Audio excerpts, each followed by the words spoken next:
Welcome to Minding Your Business, the Pro Montreal Entrepreneurs Podcast, a program of Federation CJA. I'm Dan Laxer. And I'm Catherine Korakakis, Head of Entrepreneurship at Pro Montreal Entrepreneurs.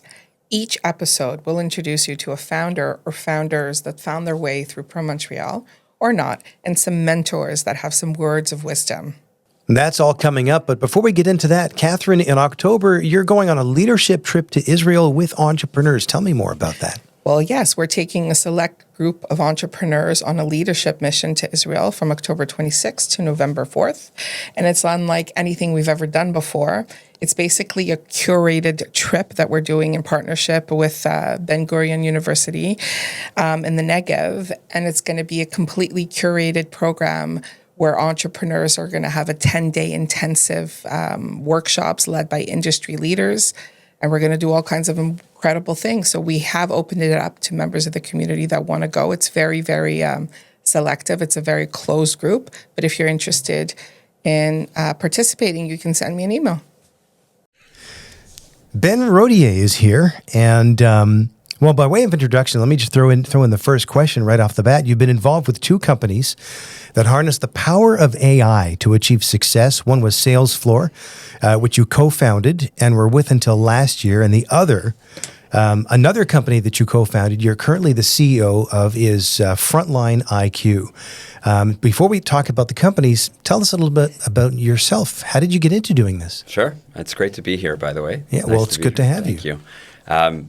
I kind of fell into entrepreneurship, and I think it's like it is for every entrepreneur. It's a journey. You know, you start doing something that you think you understand, and then you get into a world of how big something can be. And it's really a question of risk tolerance, of how much you're willing to put into something that has a big black hole in front of it. But when I first got into work, I was in corporate, and it didn't take me very long to realize that I was looking to do something that I could, put my whole self into and create a big impact. So I met my co-founder in a previous company that we were in early stage called AdSplash, and we figured out how to sell advertising in a place that no one sold advertising before, and that was e-commerce sites, large retail websites like Walmart and Best Buy.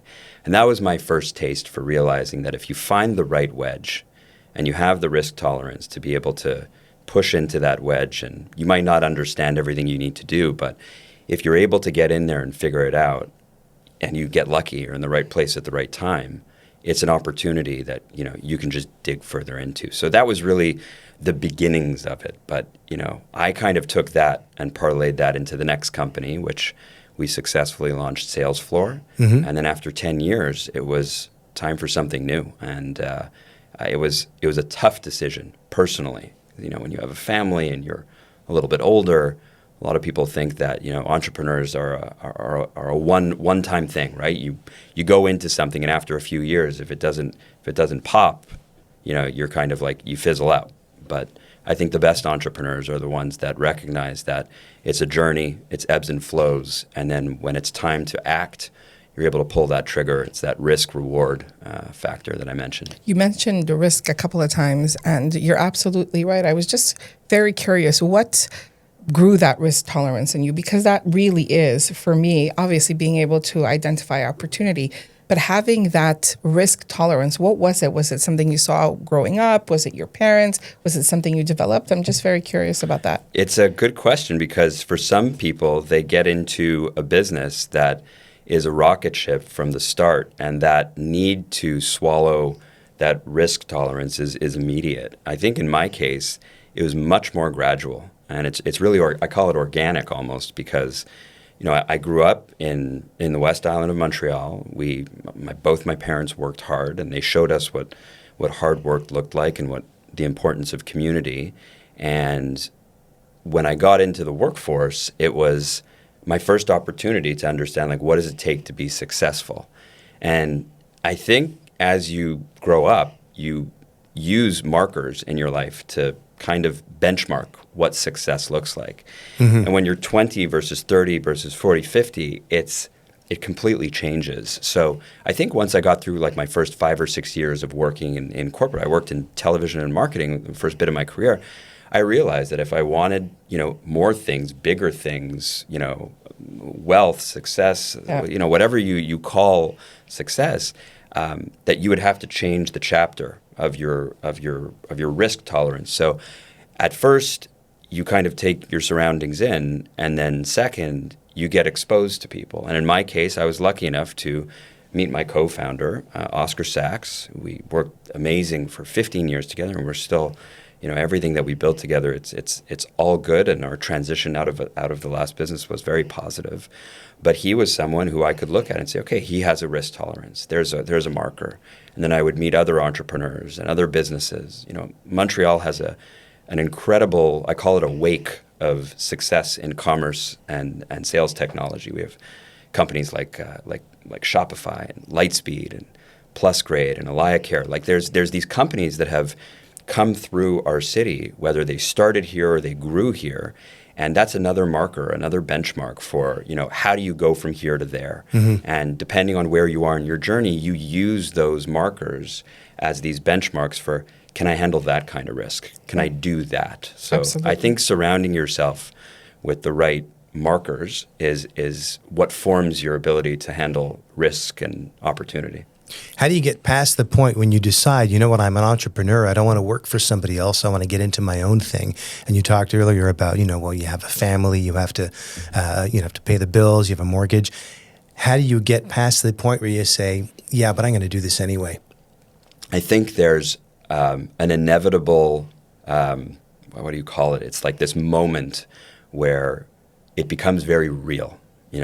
Forgive my language, but when shit gets real, that's when you find out if you kind of have it in you.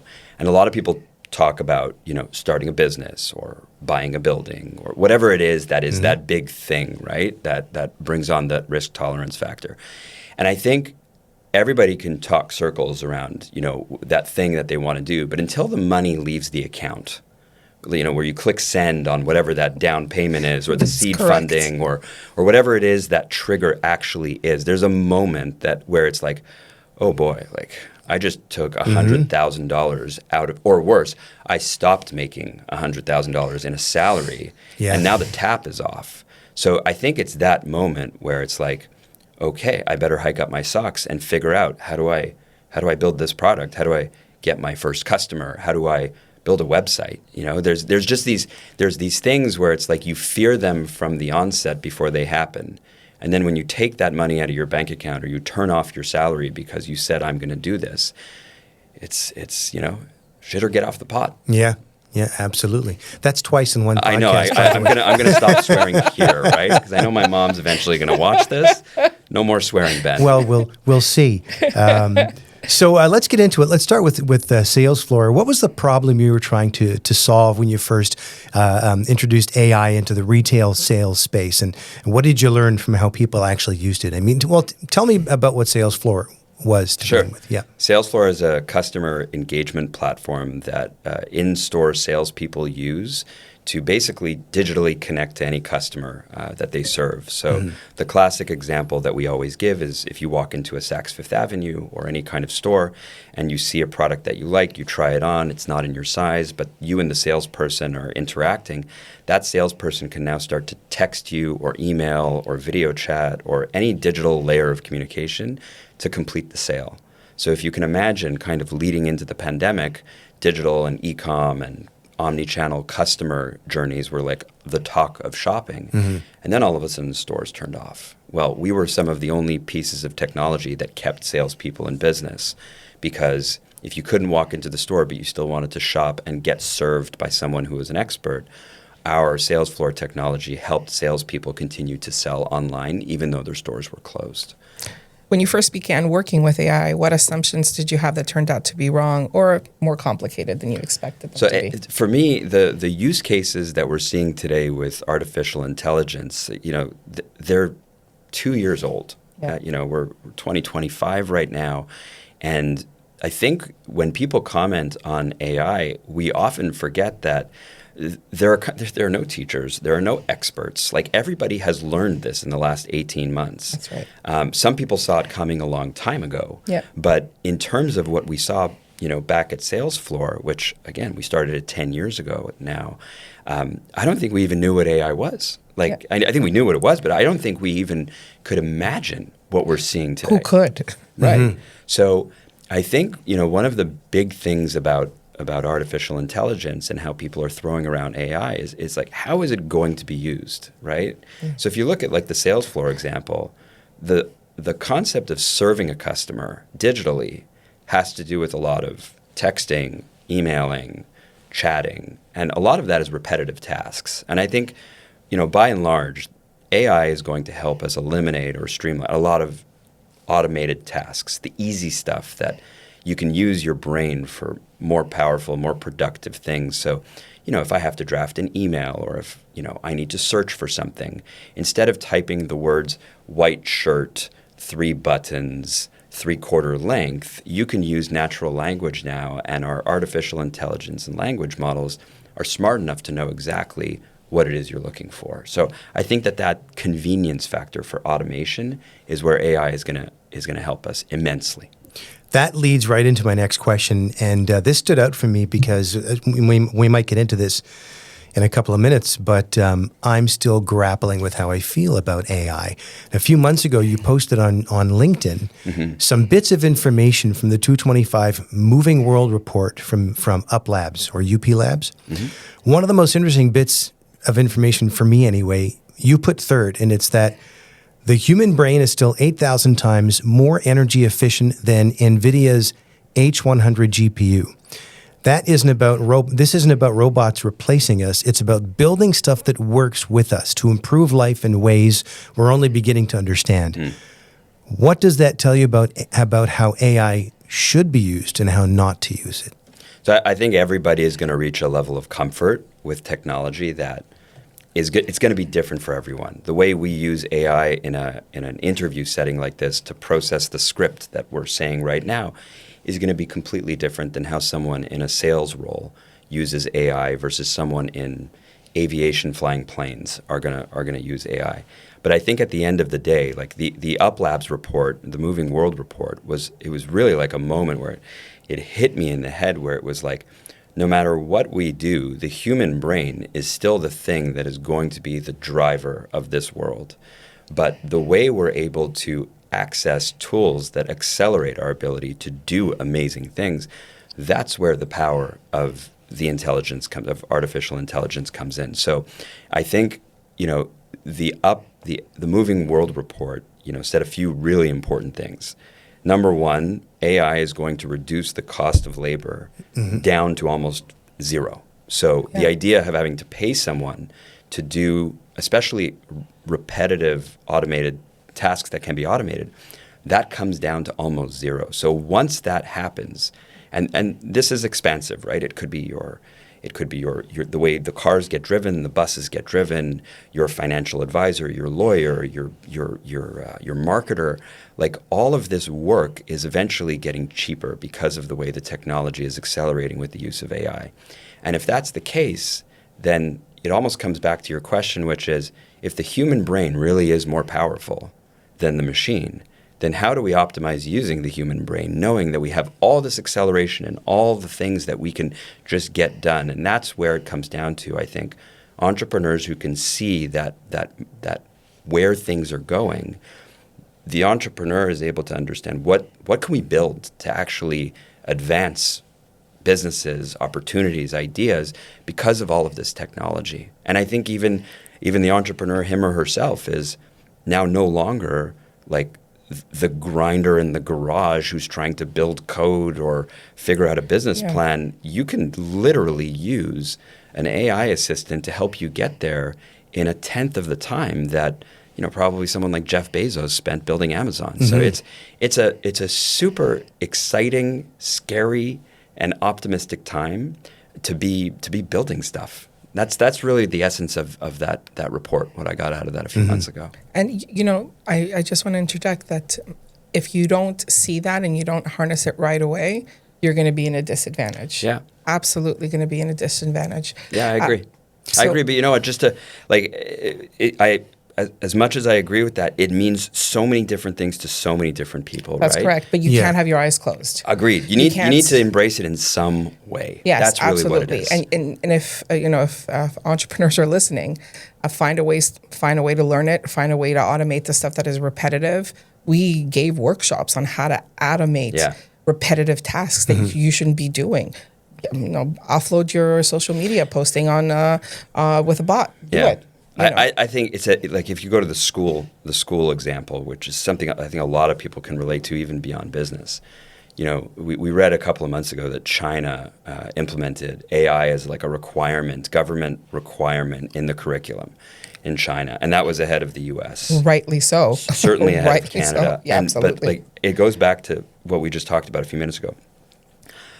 There are experts in AI in China, in Canada, in the U.S. But these experts built their expertise not over the past 20, 30 years. No. It's over the past 18 months. That's right. It's really just a question. It's kind of like entrepreneurship. It's hike up your socks, and the school has to figure out a curriculum out of thin air. And it's really abstract, but it's all there. It's all there, but I'm going to just say something. Education is a dinosaur industry, and it's the way that we've been teaching children thousands of years ago is the same way we're teaching, and the education system really needs to revamp. But anyway, let's get back to your new business. On its website, Frontline IQ says it's the future of sales coaching. So what does that actually mean, and how does your tech make sales teams better? So when I was originally introduced to this product, it was being tested or incubated with its first partner. And what they were trying to do was basically answer the CEO of that company's question, which is, how do I fix or get rid of my sales team? And if you look, we talked about Salesfloor a minute ago. I really believe that salespeople have a critical role to play across industries. I think that in one sense, the cost of labor is going to near zero, but the cost of skills are still they need to be here, at least for the next, few decades. Yes. So when you look at the problem that exists in sales, it's really not the salesperson. And I came to appreciate what it's like to be a salesperson at Salesfloor when we built that platform, because it was really unlocking people's earning power, right? The store's closed, you can still sell. And that woke people up. It made people successful. I have so many examples of salespeople that were, telling us what it changed for them to be able to have these tools. And so when Frontline IQ was introduced to me, I looked at this and said, this actually goes to the nucleus of the problem of what it's like to work in sales. And when you're a salesperson, you have a manager, who's supposed to be a coach, and that coach is supposed to be your guide in helping you find the opportunities to get better. If you don't have that catalyst in your work life, then everybody stagnates. That's right. And when you look at the data, there was Salesforce data that we found last year. There was 4 out of 5 salespeople are missing their sales targets or not hitting their budget. And think about what that does, to someone who's getting up every day, going to work. It's tough. It's torture. Yeah. So when you look at Frontline IQ's problem, what it's solving, it's really at the heart of it. It's helping a salesperson understand how to get better and how to achieve their goals. And so, go ahead. So what's one thing that you think that AI can't teach salespeople to do? What's that one quality that you think that... So the one thing that AI cannot teach people to do is make another human being feel good. And that's really what sales is all about, right? Yeah. It's creating that need, that human connection. And so when you look at all the things that AI can do, it can tell you that, hey, Dan, this area of the business, you actually have the biggest opportunity to sell more of. Or, hey, Catherine, you are doing amazing, at selling accessories. But did you know that if you added this sale on a regular basis to your accessory sales, you can double your commissions, or you can help your team hit their goals? So at the onset, what Frontline IQ is doing is basically building a data analysis tool in the cloud using AI that in an instant tells a salesperson exactly what they should be working on to get better. And then from there, we believe that once we understand what the data means in terms of insights, you can then move into real life. And that's really the vision of the company, is the same way you call Air Canada or United, and it's what do you hear before you get on the phone with an agent? What's the one thing you hear no matter who you call? Well, the bot answers and says, your call is important to us. And this call may be recorded for training purposes. That is correct. the sentence, right? Yeah. That sentence actually means a whole lot in the world of data, because what they're really doing is taking your conversation and turning it into coachable insights that agent or that sales team can use to get better. And that's critical. Those are multi-billion-dollar companies that have figured out how to take voice conversations and email conversations and turn them into actionable insights. But no one's figured out how to do that in real life. Yeah. And that's what Frontline IQ is doing. Wow. I got to throw this question in. I'm so curious. Because Catherine asked you, what's the one thing AI can't do? And you said AI can't make a human being feel better. Someone out there is listening going, I'm going to figure out how to do that with AI. Yeah. And that's the scary part, right? I think, just to clarify, I think one human to another cannot be replaced by AI. I agree with you. I agree with you. There's movies about this, right? Yes. Where someone Yes. falls in love with Siri robot. or the AI. Yeah, absolutely. And so, like, I think we're going to see that. And I actually think we're going to see that more now because of how advanced tools like ChatGPT and Gemini are. But I still think that in a very pragmatic, useful way, I still think that human beings are going to figure out how to use these tools to be faster, better, more sell more than the next person. And exactly what Catherine said a few minutes ago, it's the ones that are not keeping their eyes closed to all these opportunities that are going to be the ones that are successful. I'm keeping my eyes closed. Let's talk about your connection to PME. When did you first come to PME, and what were you looking for at the time? So can I go back, like way back in time here? Let's go Yeah, way back in yeah. time. When I was coming out of university, I knew I wanted to be in marketing, and in Montreal, it was tough. I remember I was like cold calling advertising agencies, and I had no experience. I was a kid who, I threw events, and I was a DJ, and I didn't have any relevant work experience. You were a DJ? I was a DJ. I was a DJ. Weddings and bar mitzvahs. That's amazing. It was, but you know what? We talked about the organic growth of risk tolerance and all of that. Like that's part of it, right? Yeah. You start by mowing lawns or babysitting, and then you go and you work at parties, and you have to be presentable and come out of your shell. But coming out of university, I had no real professional work experience.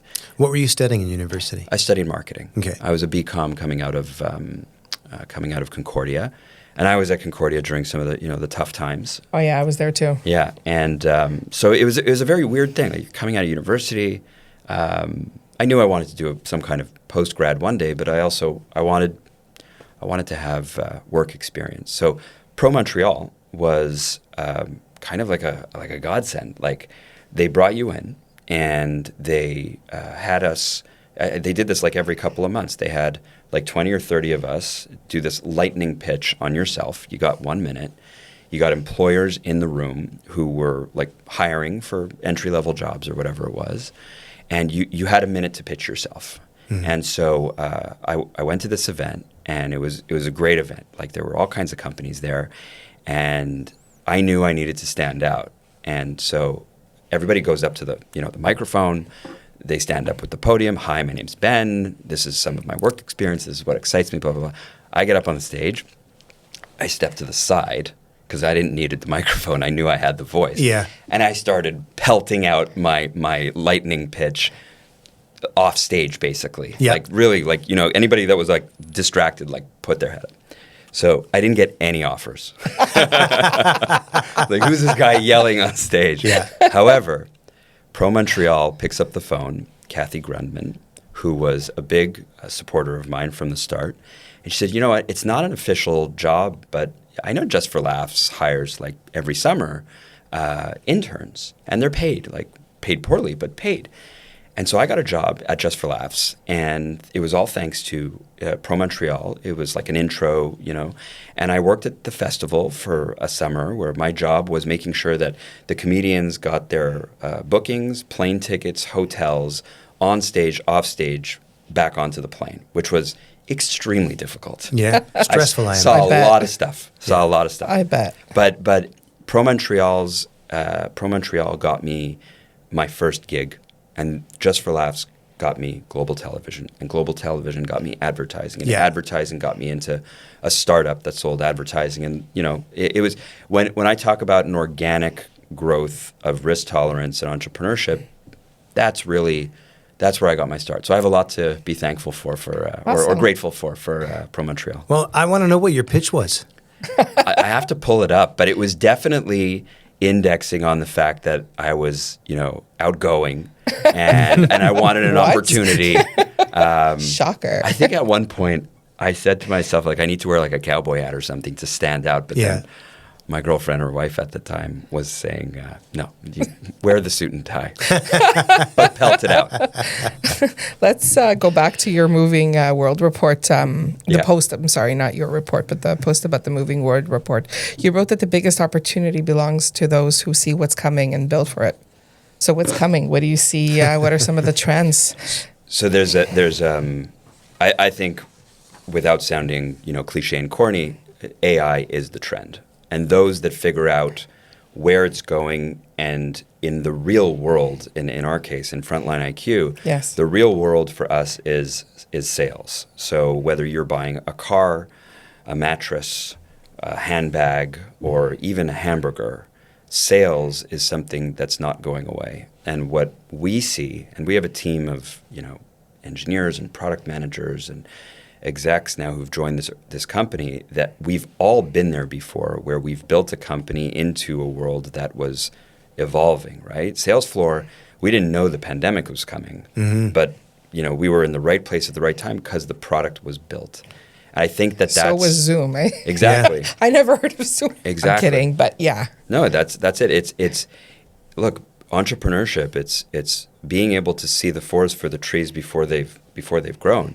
But at the same time, there's luck. There's a lot of luck. Plenty of luck. Right place, right time. Luck favors the what's the saying? The prepared, when you're prepared. So when you sorry, go ahead. Well, I think that's the type of thing you're talking about when you say, who knew what Zoom was? Yeah. And the people who came up with Zoom, they don't want to say thanks to the pandemic, but I mean, the same thing for Lysol. They're shareholders. Do you remember Lysol? Sure. Wipes? Yeah. I never used Lysol wipes in my life. All of a sudden, I have a bunch of bottles. Right? In my house. You never know what the future holds. You never know. But I think again, as an entrepreneur, you step back from whatever it is you're in right now, and if you can imagine a world that needs something that the world hasn't produced yet, and you have that wedge, that's what it's. I tell a story. I've been working with retail and shopping and sales for 15 years now, and I've been using the same example, and this is as close to we've gotten to that example coming true.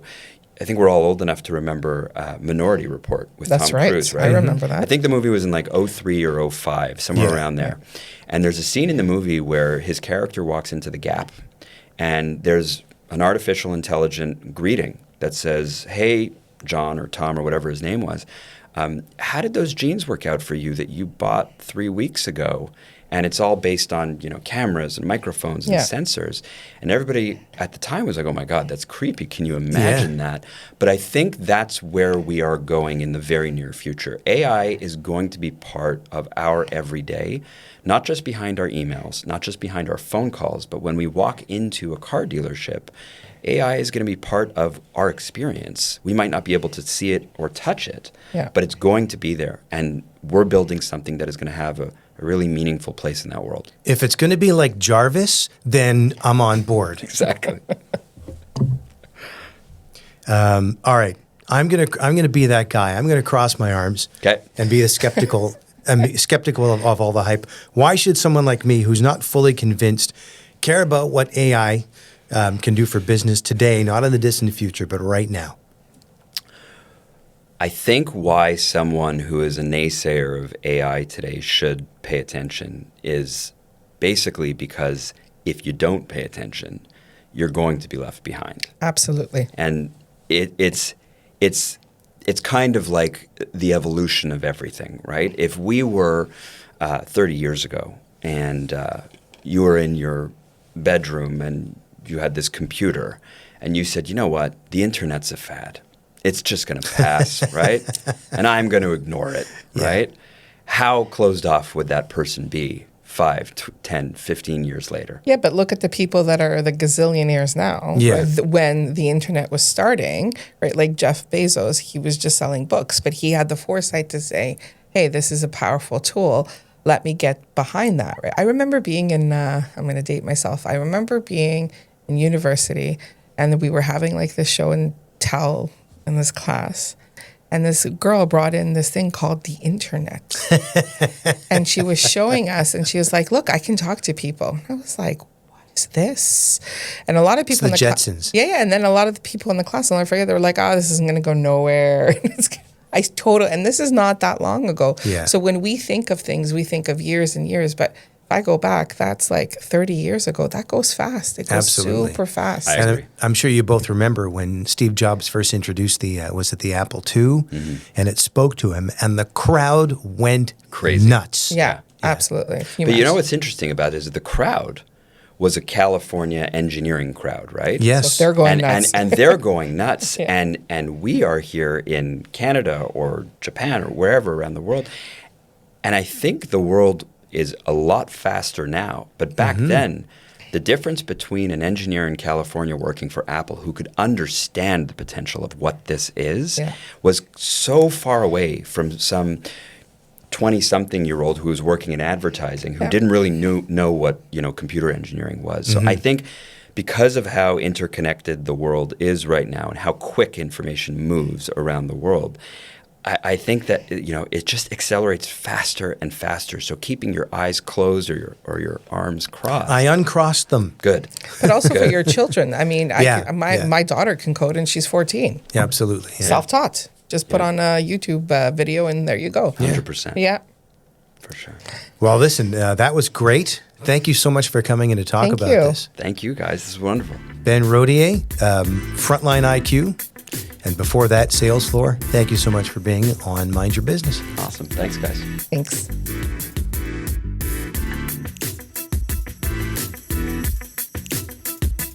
Every episode, we bring you a bit of business wisdom from a PME mentor. This week, our mentor is our co-host, Catherine Korakakis, who is also head of entrepreneurship at PME. Catherine? Raising money is hard. So one of the biggest tips I could give founders who are anticipating needing funds for their business is to start at least 12 to 8 months before you need the money. What you need to do is get in touch with your network, see who knows the people that you want to be in the same room with, the people that you know that can make a difference in your business. Make sure you have your decks ready. Make sure you have your pitch ready. Make sure that everything is aligned and give yourself ample enough time. It's a lot longer than you think, and it's a lot harder than you think. But if you're organized, you're strategic, and you use that network, you're going to go a long way. Anyone who is interested in the mentoring and the guidance that PME has to offer, how do they sign up? So it's very easy. You have to go on our website, www.promontrealentrepreneurs, that's with an S.org, and you can apply for mentorship, financing, and coaching. And speaking of financing, if you're looking for $75,000 for your business, the next funding round deadline is coming up on October 20th. And that's our time. For more information on PME or any other Federation CJA programs, follow us on social at promontrealentrepreneurs.org or at federationcja.org. Minding Your Business is a production of Federation CJA. Executive producers are Glenn J. Nashin and Catherine Korakakis. Technical production by Daniel Moskovich.